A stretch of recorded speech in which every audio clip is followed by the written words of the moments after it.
بسا اوقات بہت سی محنتوں کا نتیجہ انسان دیکھتا ہے کہ ضائع چلا گیا. میں نے 10 سال محنت کی، حاصل کوئی نہیں نکلا. یہ ثمرات کیا ہیں؟ محنتوں کے ثمرات کا ضیاع.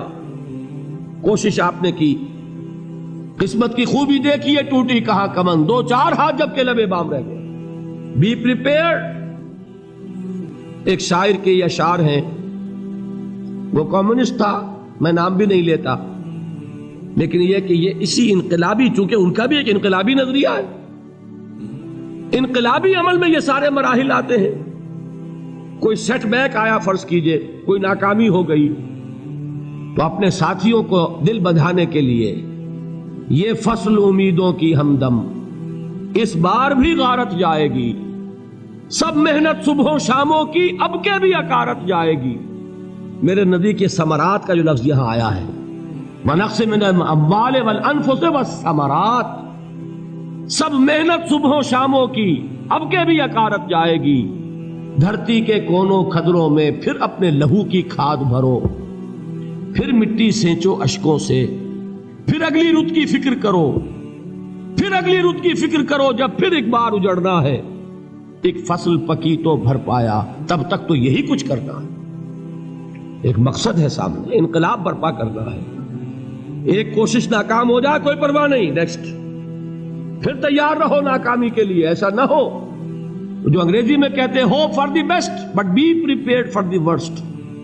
ایسا نہ ہو کہ دوسری مرتبہ ناکام ہو کے بددل ہو جاؤ، تمہاری ہمتیں جواب دے جائیں. نہیں، پہلے سے تیار رہو کہ دوسری مرتبہ بھی ناکامی آئے تو آئے، لیکن جب تک کہ کامیابی حاصل نہیں ہوتی ہمیں یہ کام کیے چلے جائیں.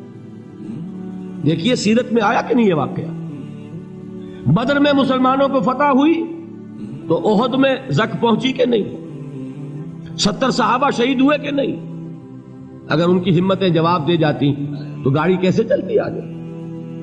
تو فرمایا وَلَنَبْلُوَنَّكُمْ بِشَيْءٍ مِّنَ الْخَوْفِ وَالْجُوعِ وَنَقْصٍ مِّنَ الْأَمْوَالِ وَالْأَنفُسِ وَالثَّمَرَاتِ. ہم تمہیں لازم آزمائیں گے، خوف کی کیفیت سے، فقر و فاقے کی کیفیت سے، بھوک سے، جان کے نقصان سے، مال کے نقصان سے، محنتوں کے حاصل کے ضائع ہو جانے سے. وَبَشِّرِ الصَّابِرِينَ، اور اے نبی بشارت دیجئے صبر کرنے والوں کو. الَّذِينَ إِذَا أَصَابَتْهُمْ مُصِيبَةٌ، وہ کہ جب ان پر کوئی تکلیف آئے، کوئی مصیبت آئے، کوئی آزمائش آئے، قالوا انا للہ وانا الیہ راجعون، وہ یہ کہیں کہ ہم اللہ ہی کے ہیں، اللہ ہی کی طرف لوٹ جانا ہے. یہ وہی انداز ہے جو میں نے فارسی کا شعر سنایا تھا آپ کو کہ سرے تسلیم خم ہے جو مزاج یار میں آئے. وہ ہمارا مولا ہے، ہمارا آقا ہے. اگر اسے یہی منظور ہے تو ہمیں بھی یہی منظور ہے. میں نے تسلیم و رضا کی بات کی تھی نا، آپ کو کچھ شعر سنائے تھے. ایک شعر اور سنیے، اور یہ کس کا ہے؟ محمد علی جوہر کا. ایک مرتبہ جیل گئے، ان کی ایک بیٹی جوان بیمار ہوئی، فوت ہو گئی. باہر چھوڑا انگریز نے، جاؤ بھائی دفن کر دو بیٹی کو.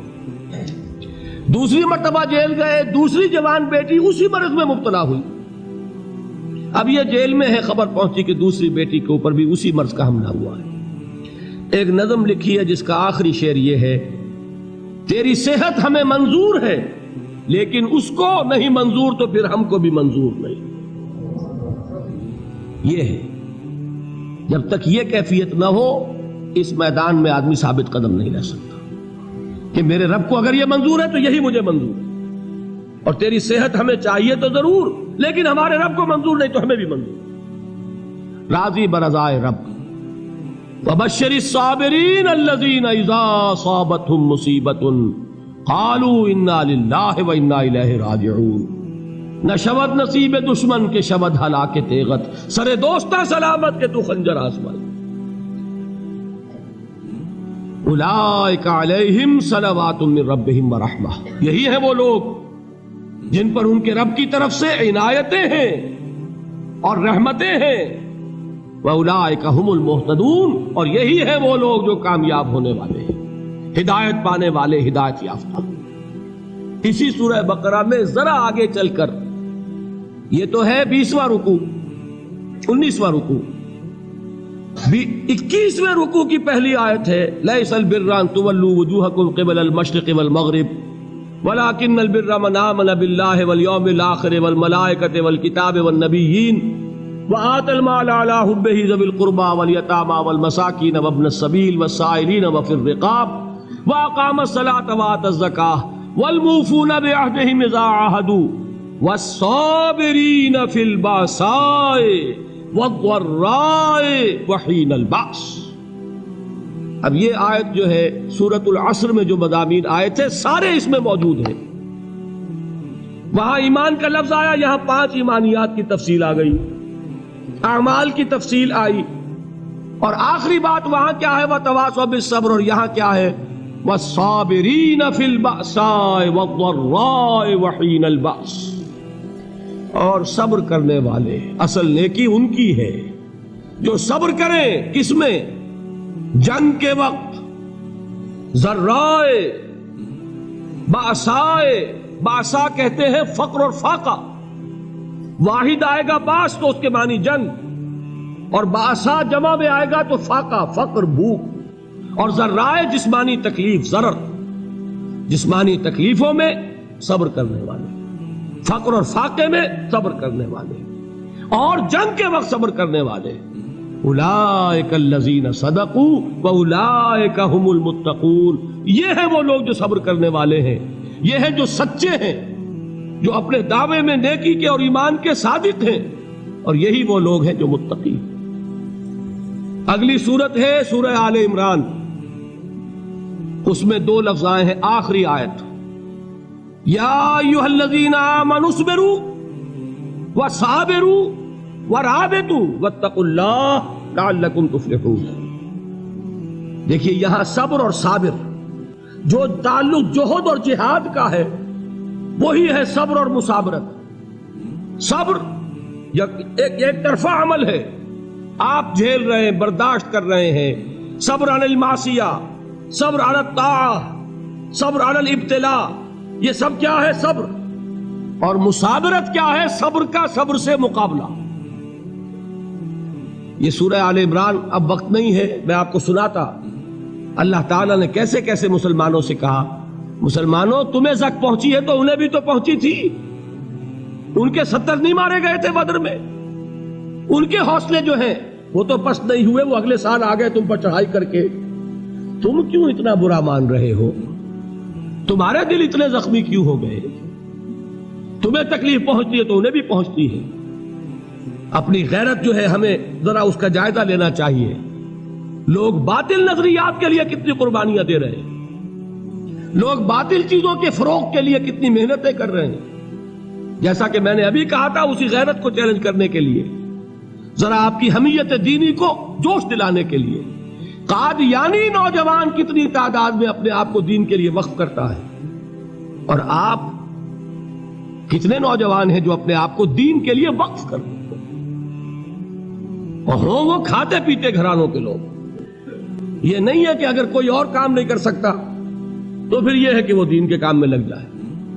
باصلاحیت لوگ، کھاتے پیتے لوگ، ذہنی استعداد رکھنے والے لوگ، اونچے گھرانوں کے لوگ، وہ وقف کریں اپنے آپ کو دین کے لیے۔ اس کے بغیر کیسے باہر آ جائے گی، کیسے رونق آ جائے گی؟ تو دنیا میں باطل نظریات والے جو ہیں، یہ بات کہی گئی ہے مسلمانوں تم اگر توحید کے لیے لڑ رہے ہو، دیکھتے نہیں ابو جہل کو، اس نے گردن کٹوائی ہے شرک کے لیے، شرک کے لیے گردن کٹوائے، اور تم توحید کے لیے گردن کٹوانے کو تیار نہ ہو۔ اس نے گردن کٹوائی کہ نہیں کٹوائی؟ اور کس طرح کٹوائی ہے؟ کیونکہ بڑا متکبر قسم کا، فرعون قسم کا شخص تھا، جب گردن کاٹنے لگے تو کہتا ہے ذرا نیچے سے کاٹنا، تاکہ جب تم نیزے کے اوپر چڑھاؤ میرے سر کو تو اونچا نظر آئے، معلوم ہو سردار کا سر۔ وہ بدبخت مرتے ہوئے بھی جو اس کی کیفیت تھی نا، اس کو ذہن میں رکھیے۔ تو یہ اس لوگوں نے قربانیاں دی، جانیں دی، تو فرمایا اگر تم ان سے زیادہ قربانی نہیں دو گے، یہ نوٹ کر لیجئے اس کو، مجرد اگر حق کو غالب کرنا اللہ کے ذمے ہو تو آنے واحد میں غالب کر دے گا، تمہیں تکلیف ہی دینے کی ضرورت نہیں۔ سمجھ رہے؟ کیا اللہ کے مقابلے میں کوئی باطل کی طاقت ٹھہر سکتی ہے؟ یہ تمہارے ایمان کا امتحان ہے، یہ تمہارے خلوص کی آزمائش ہے، یہ تمہارے امتحان کا ثبوت درکار ہے کہ اللہ تعالیٰ دیکھنا چاہتا ہے تم اس کے لیے اپنی جانیں قربان کرنے کو تیار ہو کہ نہیں، تم اس کے لیے تن من دھن لگانے کو تیار ہو کہ نہیں۔ اور یہ جان لو کہ اگر کفار اور مشرکین اور ملحدین اور باطل نظریات والے وہ جو کچھ قربانیاں اپنے باطل نظریات کے لیے دے رہے ہیں ان سے زیادہ اگر تم نہیں دو گے تو حق غالب نہیں ہوگا۔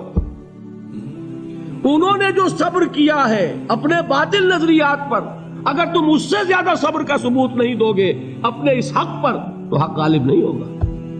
اس لیے فرمایا یا ایھا الذین آمنوا اصبروا وصابروا، نہ صرف یہ کہ صبر کرو بلکہ صبر میں اپنے دشمنوں سے آگے نکلو، ان کے صبر سے بڑھ کر صبر کرو۔ ورابطوا، مرابطہ کہتے ہیں چوکس رہنا، ہوشیار، پہرا دو، ایسا نہ ہو کہ دشمن جو ہے غفلت میں تمہارے اوپر کوئی حملہ جو ہے کر بیٹھے۔ واتقوا اللہ، اور اللہ کا تقوی اختیار کرو، لعلکم تفلحون، تاکہ تم فلاح پاؤ۔